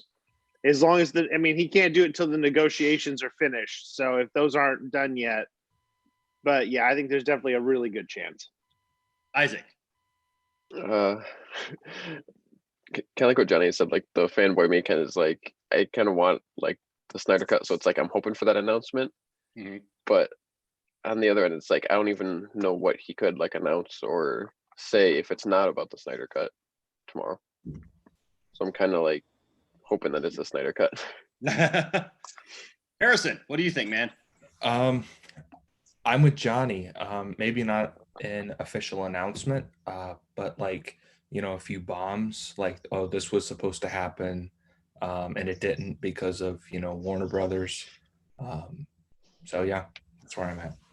I think maybe some like pictures, maybe some like additional information, like because he did that. Maybe he'll be wearing an HBO T-shirt or something, Oh, yeah, that is totally a Snyder thing to do, man. I tell you what, he would. That's yeah, I can see that. Caleb, what do you think, man? I'm kind of 50-50 on an announcement, Mm-hmm. but I wouldn't put it past him to be like, because last time he was like, he had a whole book of storyboards for Batman v Superman. Yeah, I wouldn't put it past him to be like, oh yeah, here's like a fan art, here's like a concept art thing of General Swanwick as Martian Manhunter or whatever. His dark side or something like that. Yeah. And Jason, what do you think, man? I think there's a halfway decent shot that we're going to get an announcement. For sure, we'll get a couple of Snyder bombs, and I'm going to go out on a limb here and say we're going to get something else. I'm gonna say that he's also going to announce the Man of Steel sequel. Oh, Interesting. I think that's gonna happen. I think the will is there for the fans to see Henry Cavill back as Superman. I think fantastic. I think we've talked about this before. There's so many great stories you can tell. Bring in Brainiac. Do the here's what I've been thinking the whole time. Do a Superman sequel with Brainiac and instead of doing a Supergirl movie, introduce her in that, and then you can do a Supergirl movie. But I think we're going to get, and I just, the last month, there's been a lot of traction on the Henry Cavill coming back as Superman thing. I think he's going to announce that. And I think it'd be an insult not to let him do it. So, right. I also think that maybe, just maybe, I think he should be the one to direct Flashpoint. You let him round out the universe of his time and then push it out to do something greater. Well, what's his name? He directed it, Chapter 1 and 2. Muschietti. Yeah, Muschietti. Yeah, he's directing the Flash movie, whatever they're doing, and he seems to be pretty deep into it. Mm-hmm. And given his background of the kind of movies he's done, I'm really actually hoping that he does it. Like, I'm hoping that he sticks because so many people have been attached to the Flash movie It's ridiculous at this point. So do you make Flashpoint a Justice League movie, or do you make it a Flash movie? I think in the Boy, same that's way a good Captain question. America's I think in the same way Captain America Civil War is an Avengers movie, Flashpoint is a Justice League movie. Yeah, it's a DCEU movie basically. Yeah. It's bigger than just the name on the title card. Yeah, so I think that's the question, right? Like if you're doing it as a Justice League movie, I would say let Zack Snyder finish out the thing. Mm-hmm. But if you're going to make it a Flash movie, at this point, I don't want to see them change directors again, Right. because it's just going to push back whatever has already been worked on. And At that rate, let Zach and Patty Jenkins and James Wan come in as producers and contributors to the storyline, because they're all those are Patty Jenkins obviously has a huge passion and love for Wonder Woman. James Wan did such a fantastic job with Aquaman. If you're going to have both those characters in there, you've got to have their input as well. Make them executive producers and have them be there with Muschietti the entire time, being like, do your movie, but these are the characters that we've fleshed out for you. So this is what kind of where we think these characters would take this particular storyline. Yeah. So okay, so Aquaman v Wonder Woman, Flashpoint. What's that? I like Aquaman v Wonder Woman, Flashpoint. Nice. Was your mom named Martha too? Yeah, right.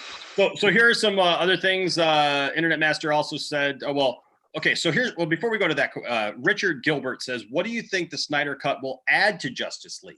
Any surprises? Darkseid. Yeah. It'll add Darkseid, which You is say, just an enormous oversight. Yeah. So it wasn't originally like when Steppenwolf got like taken away with the parademons, like wasn't it he was supposed to get dropped off by like Darkseid, and Darkseid was like supposed to like say something to him, and then it cut back to the Justice League. Yeah, they were gonna introduce Darkseid, and not doing that is just it's an enormous mistake. It's a huge when the movie finished, I was like, wait, where's Darkseid? I thought we were getting something, not even like a stinger at the end. Right. Yeah. You get one line where Steppenwolf says, "We're doing this for Darkseid," and then, and like, who is that?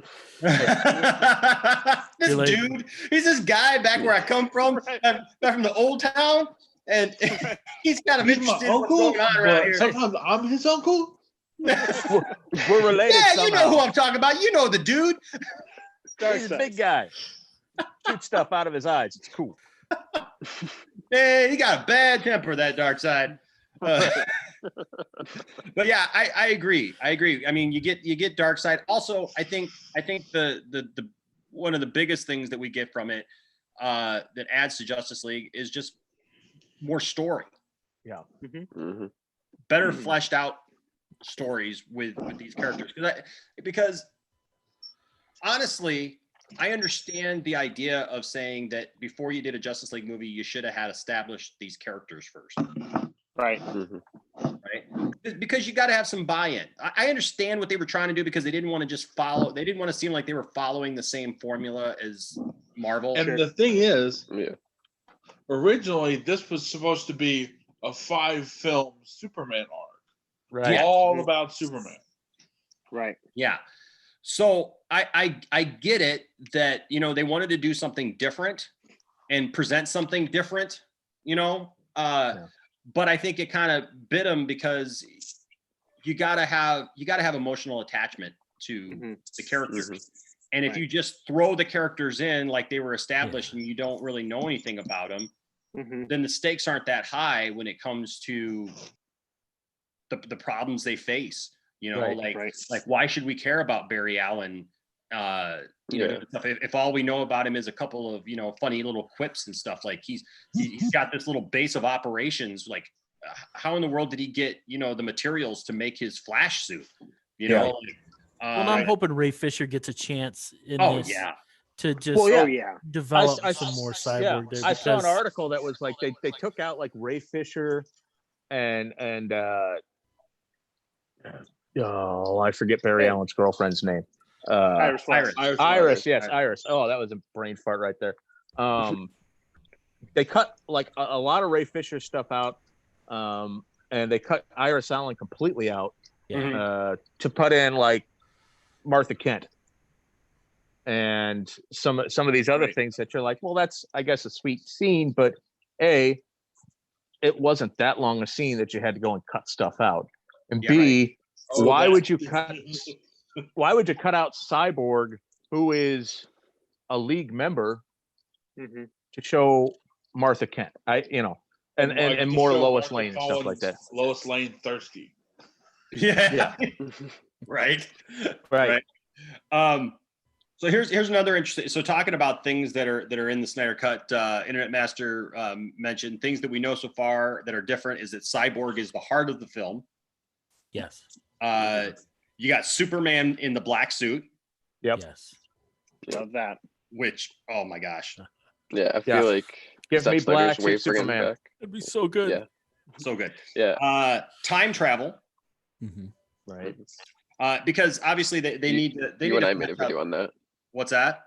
You and I made a video on that a while ago. Yeah, you gotta tie it back to Batman v Superman.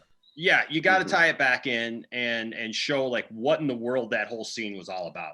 Because is it just me, or every time I see that scene in Batman v Superman where the Flash comes back and he's got the little dirty stash and everything, that doesn't even look like Ezra Miller to me. No, it just kind of sounds like him a little bit. He's like that huge, like bulky armor, and then like it looks he has like so weird, much facial like, hair, it doesn't even look like him. Yeah, he almost looks like he's like Mexican or something. It looks like Mexican Flash came back in time and was like, hey, well, you got it. Lois is the key. Lois is the key. Hola, Lois. Yeah, like, I don't know. Well, and Whedon tried to tie that whole thing in with the key to snapping Superman out of. Yes. Was Lois. So it's like is it that the idea then that he freaked out and wiped out the League and then took over, but that doesn't kind of tie back into like the nightmare scene from BVS. So it's all kind of convoluted at that point. And it's like, well, okay, it's the key to snapping him out. Is that what Flash was trying to tell him, that, if you don't bring Lois, then you guys are going to get absolutely wrecked? Or, it's like, it's another one of those things where Whedon was like, I'm going to do it my way. And you're like, there's backstory here. It's not like you're starting with something fresh. You've got 4 movies really, if you count Suicide Squad, worth of backstory that you have to at least acknowledge. Yeah. And the thing is, what's funny is Steppenwolf was supposed to be the big bad in Suicide Squad, and Darkseid was supposed to be the villain throughout Justice. Which would have made more sense. Yeah.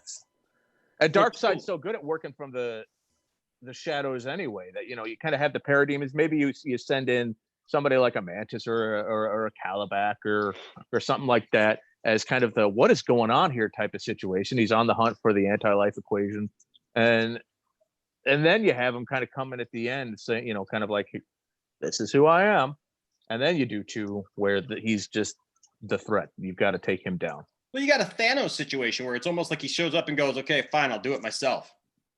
Yeah. I mean, I don't want it to be too much like that, but the reality is Darkseid done well? Like, Thanos doesn't compare. No. Like he should be like able to effortlessly take down the Justice League. Yeah. In the first film. And that was what the story was that Darkseid takes down the Justice League in that movie. Yeah. And you have to have the 3rd Justice League where they figure it out, and everything's the wasteland that was that Bruce saw and everything, and Superman has been taken over apparently by Darkseid, and which are all great stories from the comics. That's that's what I want to point out is like Zack Snyder, as much crap as he took, Zack Snyder has brought us the most comprehensive, comic accurate depictions of stuff. Yes, he may have made some mistakes bringing Doomsday into Batman v Superman and making him look like a Ninja Turtle. Cave troll. What's that? Cave troll. They have a cave troll. Yeah, like there's mistakes, but that guy has brought us so many great depictions of the actual comic characters.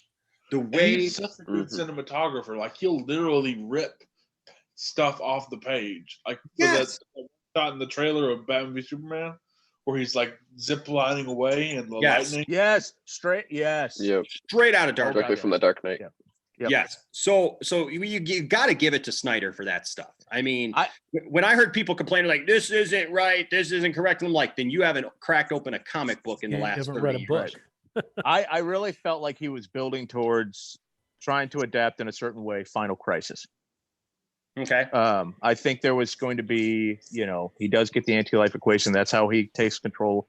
Superman, maybe you do the arc with Wonder Woman 2 and all that. It could have been awesome.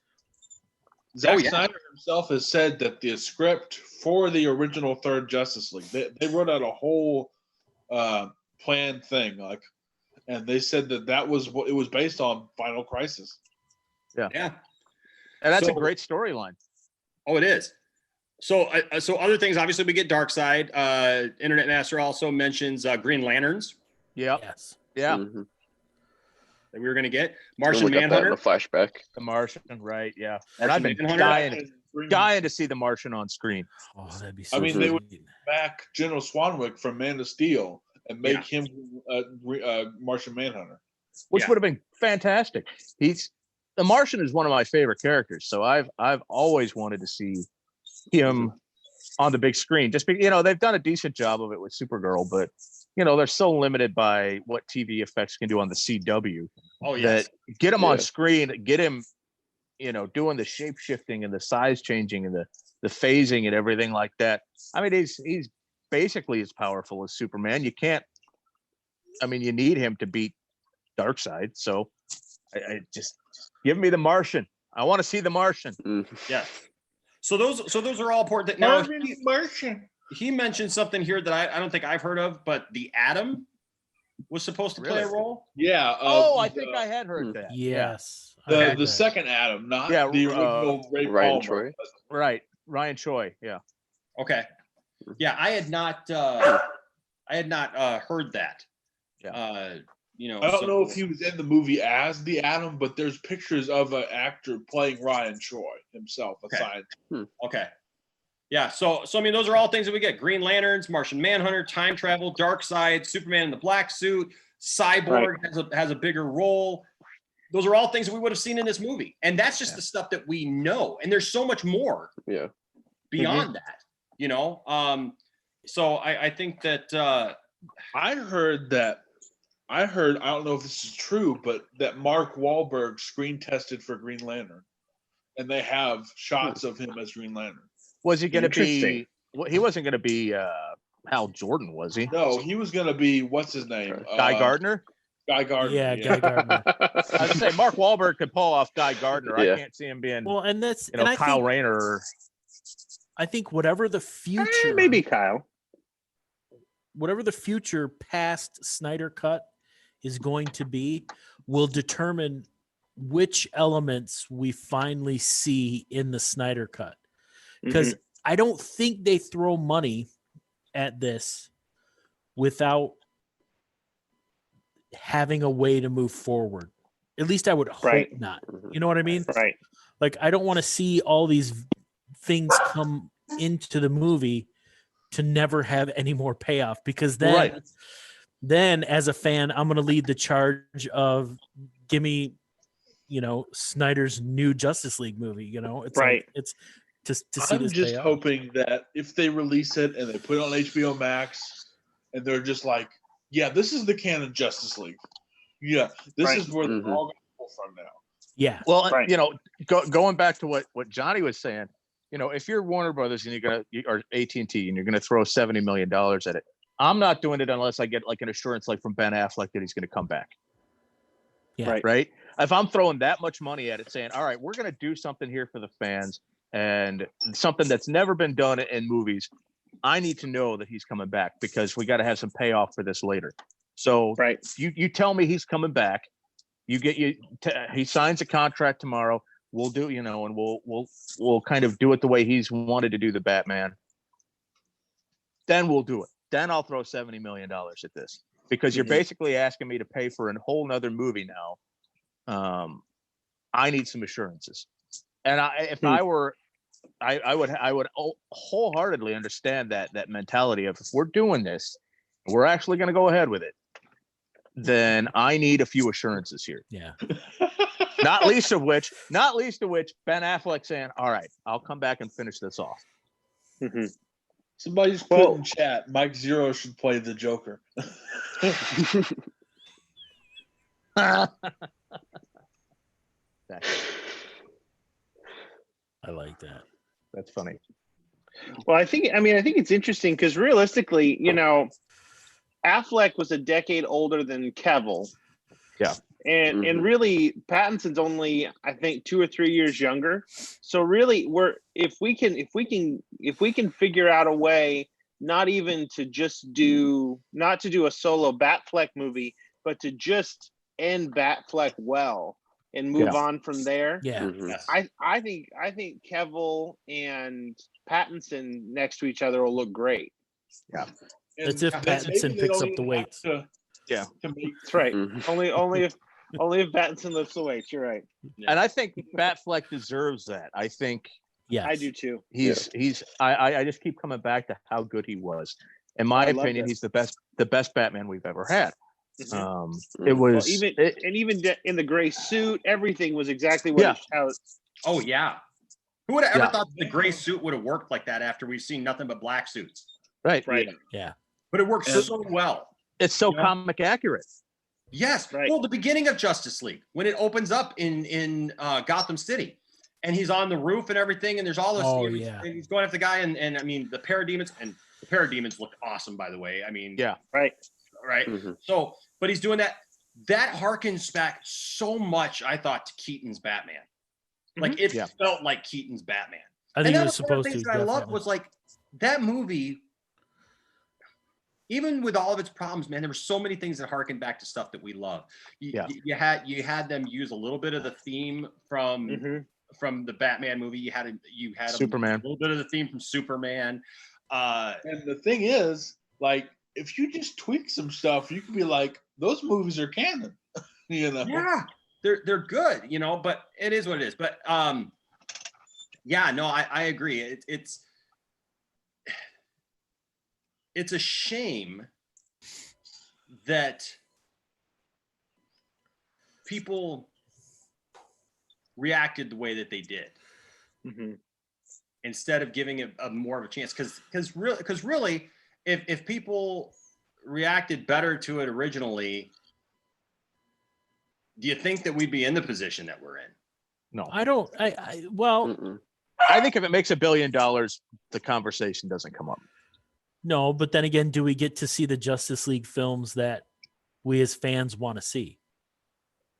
Maybe not, but I think 3, 4, 5 times. From a studio perspective, if Justice League comes out, it makes $1 billion, $1.2 billion, something that they can compare to Marvel. I think they just call it a day and call it good because they've made their money, and that would show a certain amount of probably more general acceptance amongst not necessarily hardcore DC fans, but just the general movie-going public who just kind of wanted to go see a fun popcorn movie. Yeah. I think if it is a huge hit, then Snyder might have been like, well, that kind of wasn't what I had in mind. But I think that generally at that point, people were like, yeah, I enjoyed it. I had a good time with it. And Warner Brothers is counting their money. So I think it probably, it doesn't have the traction that it does at the very least. It's not my fear though is that it would have, if Justice League, the cut that we have had been successful, the next one would have been so over the top with the corniness that it would have been kind of like Abbott and Costello meet Frankenstein. It would have been a Marvel movie. It would have been Quip. It would have been Quip Central. It would have been. It wouldn't have been, it would have been, okay, look at what Marvel did with Guardians of the Galaxy. We need to make sure that the next Justice League movie looks and sounds more like Guardians of the Galaxy. Right. It's like, and that just wouldn't be true to the characters. That's so. And then they don't even bother like addressing stuff. And they're just like, oh, here's Robert Pattinson's Batman and Justice League 2. Yeah. So this is, my hope is that it brings us, as fans, it gives us that closer comics image that Snyder was looking for, and that we get to. Pelican mentioned, Mike Zero as the Joker. I like that idea. That's a good idea because he's pretty much a Joker. There'll be the Mark Uno cut of that. A couple other things. So first of all, Derek mentioned Derek's got some good comments here, but he also mentioned, he said, I'd love to be a part of the council. Contact me via social media, man. Look, this is the cool thing about this is that it's not a closed session necessarily. So contact me via social media, and we can talk about you being part of the council sometime for sure. As Bruce Wayne said at the end of Justice League, room for more. Mhm. That's right. There's room for more at the table. So let's see here. Internet Master One also said the movement to trend this all the time gave Snyder power to negotiate with the studio. He says, I started getting excited when he branded his cut. It's called Zack Snyder's Justice League. There's merch. Yes, that's a great point. That's a great comment. Yeah, Yep. Right. I want to get this name right because my name's Enosh and I'm sensitive to people's names. So I hope that I'm pronouncing this right. But is it Omshri? Has been very vocal in the chat. That's cool. But somebody said, he says Zack Snyder has 5 hours of assembly footage and 214 minutes. That is 3 hours and 34 minutes of Zack Snyder's Justice League. A 3.5 hour Justice League. You know what? I don't care at this point. I don't care how long it is at this I'll point. watch it. I'm down. I'll watch it. Yeah. I'll watch Yep. all 5 Shut up hours and of take my footage. money. Yeah. Right? I even heard Take that I even heard that they said that there was the possibility of breaking it into segments and making it a mini series for kind of like the Mandalorian, because the Mandalorian is like only about a half hour per episode anyways, right? I heard that rumor, like piecing it out weekly on Yeah. HBO Max. Yeah. I I don't also know about that. Doing that on HBO Max. Yeah. I don't know. Know how many people complained about the extended editions of Lord of the Rings? I mean, I still I'll sit down and watch all 3 in a day. Yeah. 3.5 hours I of heard Justice rumors League. that- My favorite part of that is Peter Jackson still says he has one more cut he wants to do of the Lord of the Rings films. He still has more footage that he wants to go back. There are and do. huge sequences that Peter Jackson filmed that weren't even in there, like like the marriage of Faramir and all that. I think is Right. in Yeah. Right. in Return of the Eowyn. King. Like, Yeah. yeah, he had a huge sequence in there. I mean, so yeah. Oh, that's another topic if people want More walking in the woods. Yeah. More walking in the woods. Yeah, when we more could've- walking. Yeah. and more walking in the woods when we Hey, could have where's- taken the where's- Eagle. I demand the Tom Bombadil cut of the Fellowship of the Ring. Like, where's my Tom Where's Bombadil? Tom Bombadil? Exactly. Yeah, I heard a rumor that they're considering doing big additional photography and releasing a 2-part Justice League. I'm Like down. they can I'd actually be do down. that Zack Snyder wanted to do. Yeah, I mean, think we're all down no matter what. If they're going to throw $70 million at it, like they're talking about, like the rumors are saying, that's substantial. That's not just like reshoots or recuts or something like that. That's finishing the movie. Yeah, you're right. You're right. That's Well, a and lot there's- of money. And Yeah. all of these rumors are coming out through people that the fans engage with on a regular basis. And I think this is on purpose. Like, Mhm. none of these leaks, I shouldn't say none. A lot of these leaks don't happen accidentally or without purpose anymore. Right. And I think the fact that we're seeing this stuff come out through reporters and through, sites Right. that have some cred with fans, I think it lends a lot of credence to it, and it gives me yeah. hope. Yeah, It absolutely. gives me hope. Mhm. Yeah. Let's see. So, some more stuff here. So I'm going through the comments here. Somebody just said kinda hope- the only bad thing I can possibly imagine after watching the Snyder Cut is that sad feeling that I'll never get to see Ben as Batman again because Matt Reeves is ruining Right. it. Was that Jason's comment? Oh, That, yikes. I swear that wasn't me, guys. I swear. no, that wasn't me. that's whoever said that. No, that's a great comment. That's a Mhm. that's a great point. Yeah. I just think there's a lot of potential with Pattinson's Batman. Like if they release this cut, like they could do a prequel. They could do so many stuff with Right. it. They can make it a part of the universe. There's definitely a way to add that film and Make that him character. Let's Dick say- Grayson and have him take over the mantle of Batman. Well, let's say they get Affleck to Earth come One in and do Batman. 5 minutes, Yeah. where he's talking to Diana about how he got his start, Right. and Yeah. that's all. Going back to young Batman and how I got my start and having to face Okay. off against the Penguin and all let's that. Wonder Woman. Yeah, Yeah. let's Wonder Woman it, where we just put Yeah. a scene that doesn't matter at the beginning of the movie to tie it into the other one. Exactly. There you go. There you go. It's perfect. That- Yeah. He has coffee with her, and he didn't even know it was hers. I mean, it's like, Right. So or she's internet- just like, "How did you get started doing this?" And they're like, "Well, let me tell you a story." You pay Ben Affleck $2 million for 3 lines. Hard cuts to Robert Pattinson in Right. the mirror. That's right. Can Kevin Smith write that dialogue, please? Just that one scene. It just hard cuts to It's- Robert Pattinson and Alfred in the mirror, and they're sewing up wounds and stuff. Nice. Omshri also says big difference between WB ruining a movie and a bad movie. WB ruined both Justice League and Suicide Squad. That's They agreed. weren't bad movies to begin with. I can't argue with that. No, that's a valid point. They weren't bad movies to begin with. Let's see. They're not bad movies now. They just They're They're not just what not they what could they have could been. be. Yeah. Right. Yeah. Internet Master brings up an interesting point. He says this is the age of fan demand. People brought back Samurai Jack. Fans brought Clone Wars back. That's right. Family Guy. Fans brought Young Justice back. Yep. And this is the Right. same thing. If Zack Sonic the Hedgehog. I mean, Yeah. Sonic the Hedgehog, yeah. There's a lot of stuff all of a sudden that I think studios and companies are starting to listen to fans a little bit because let's be We have honest. so gonna many make them more the money. ways to spend our money.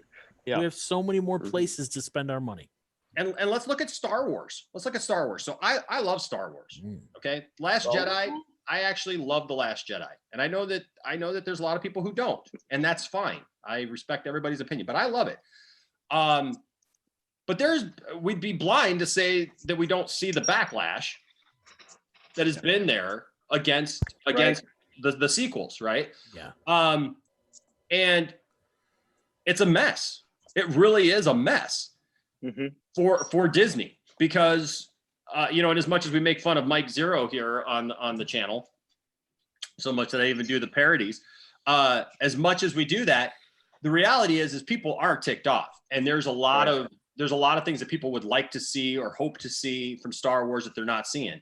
And there's a fine line between fans dictating everything, right? Because that's one of the things. Right. Like I don't want this to become a thing where all of a sudden all the properties that we like are just kind of served up to us, where it's like it's kind of choose your own story, and the fans demand this story to be told this way, and if it's not told this way, we're going to boycott it and hate it and go on for 4 years about it, right? Because Completely right. That's not healthy. That's not healthy. We got to learn to sometimes accept things are not going to translate onto film the way that maybe we want to see them in our minds, right? That our favorite characters are not necessarily going to be the way that we thought they were going to be, and there's a fine line there between respecting the fans and vision for where a proper, especially with something like Star Wars, because Star Wars is I think with the sequels, people were gravitating because Luke, Han, and Leia were back. They wanted to see that movie. Yeah. Right. Right. And we didn't get that movie. We got this other with Han, Luke, and Leia in it, kind of. Right. And so people were disappointed by that, and so that snowballed. Yeah. So I'm hoping that we do see a fine line there, and that we don't just think, well, now we've just got this power, right? And we're going to hold it over every company that doesn't give us exactly what we want.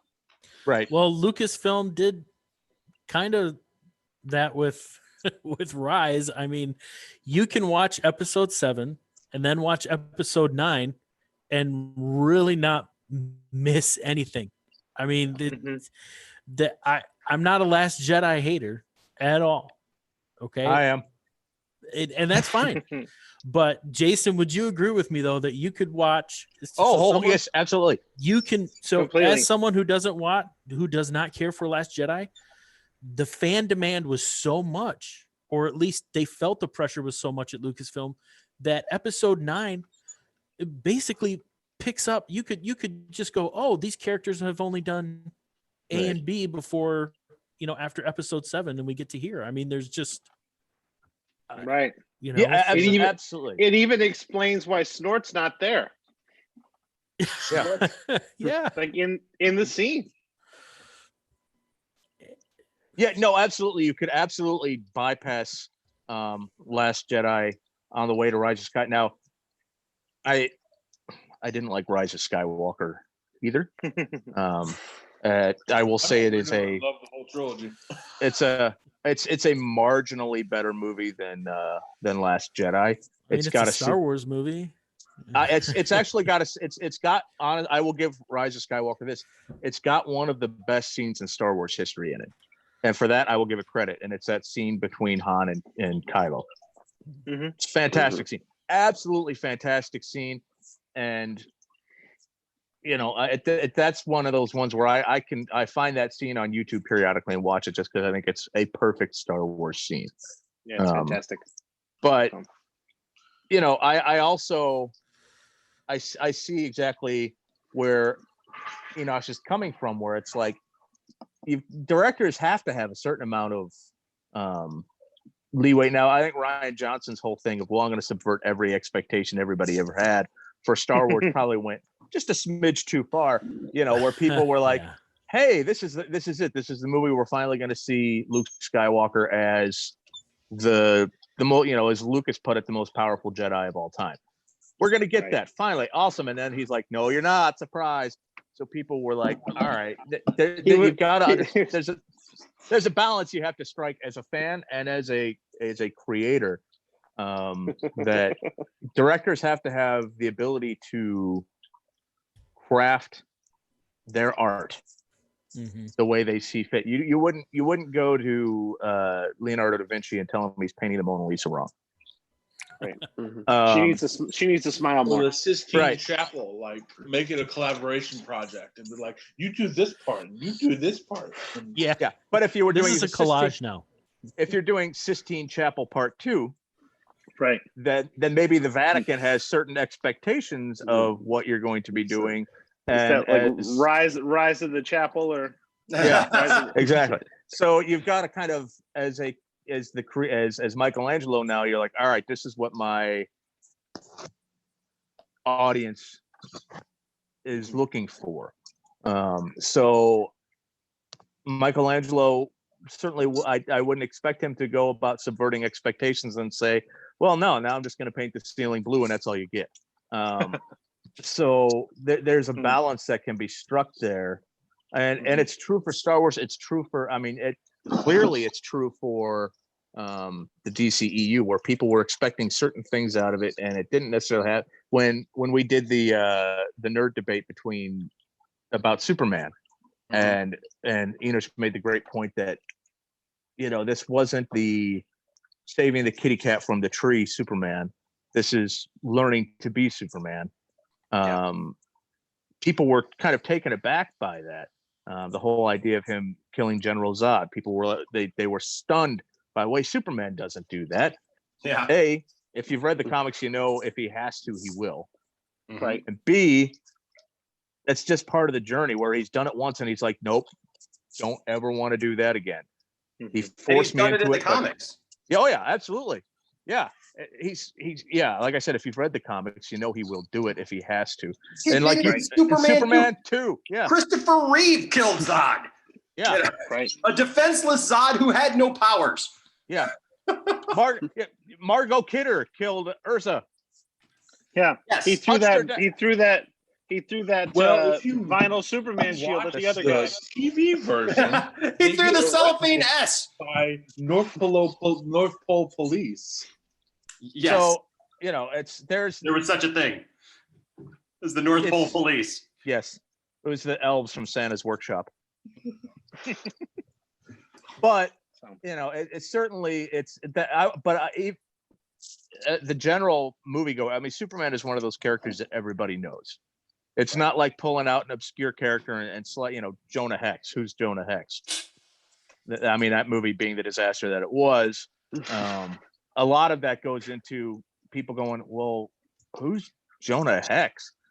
Superman, he's pop culture icon. He's Mickey Mouse. He's the Beatles. He's, you know, he's just ingrained in us. So people go into it. They go into it with a certain expectation of saying, oh, well, this is a Superman that maybe they haven't read the comics. They don't know how comic accurate Man of Steel actually was. Right. They were kind of like, I went to see it with my uncle when it came out, and he was like, Superman just broke Zod's neck. And I was like, yeah. I didn't think Superman kills. I was like, well, he really, really, really goes out of his way to not do so. But there have been times where he's felt like he's had absolutely no other choice. And it crushes him to do it, just like it did in Man of Steel. I mean, we talked in the nerd debate about that scream that he lets out at the end. There's the anguish and the pain in that's just so perfect for a guy who was like, please don't make me do this. He begged him, don't make me do this. And then when he was like, no, I'm stop, never. All right, well, you've given me no choice now. It's funny how in every single Superman incarnation, there's always that moment where they're just broken. Yeah. Right. Like Christopher Reeve when Lois died, and when Clark when Lana died. Yeah. Yeah, I mean, he's an inherently more tragic character than people give him credit for. Just you know, he does present this, even in the comics where he can be very dark. He still is. I'm helping because I can, and it's the right thing to do. But it's also taking that burden on and that mantle on means you're going to end up devastated over and over again, because even like, you know, as powerful as he is, he knows he can't save everyone. And like, that's my favorite scene in 1978 Superman, where he's in the graveyard with his mom, and he's like, I have all these powers, I couldn't save him. Yeah. Well, and Amshri made a great comment. He said Zack Snyder was making his films for comic book fans and not general audience. Yeah. And it's true. It's true, because DC fans, I think true DC fans get it, right? They understand, you know, where it is. So this has been a great discussion, guys. There's just there's so much to this. I am really glad that we had this conversation, and I'm glad that we're able to talk about this because honestly, I really hope this happens. Yeah. Can I say one more thing? Yes, Caleb. I just want to go back to the tragedy that happened because of all this, that started all this. Yes. And I just want to say that if there's anyone out there who's watching, and you know, you're not alone, and I just want to shout out the National Suicide Prevention Lifeline. If any of y'all who are watching are having any kind of problem, you can always call that lifeline, and there'll be someone to talk to. Absolutely. That's great. Yeah, absolutely. absolutely. That's a great point, Caleb. And I'll actually leave some links down in the description below. So, hey, if you need that, please do that. Well, council, I think we've had a good discussion. We've weathered a very interesting topic. We've weathered dogs that have to do stuff and you know, and have fun. But thank you, Johnny, for the idea. Thank you, council. You guys are great as always. And like I said, hopefully we'll be watching tomorrow. Yeah. Watching tomorrow. to see Yes. what we get. We We'll have to reconvene and discuss what he talks about. Exactly. We may have to reconvene and discuss that, right? So thank you to everybody who's watched. We appreciate all of you guys. Yes. Thank you so much. If you haven't already, please subscribe to the channel for more interesting discussions like this, because we're going to continue with this. All right. Subscribe, So- comment. Those were some great points brought up in the comments. That's too. right. Absolutely. So, Yes. Subscribe. Yes. And I will say one last thing to Pelican. I did watch Forbidden Planet. I don't know if you saw my comment. I watched Forbidden Planet finally, and it was great. And I loved it. And thank you for suggesting it. So, all right, guys. Well, until next time, thank you for joining us here on the Poindexter Lounge. Thank you, Poindexter Council. And now the council is dismissed. Hashtag release the Snyder Cut. yes. Release the Aaron's cut. There you go. Yeah, right. Bye, Hashtag release Duel of the Fates. guys. We'll see y'all later. Goodbye.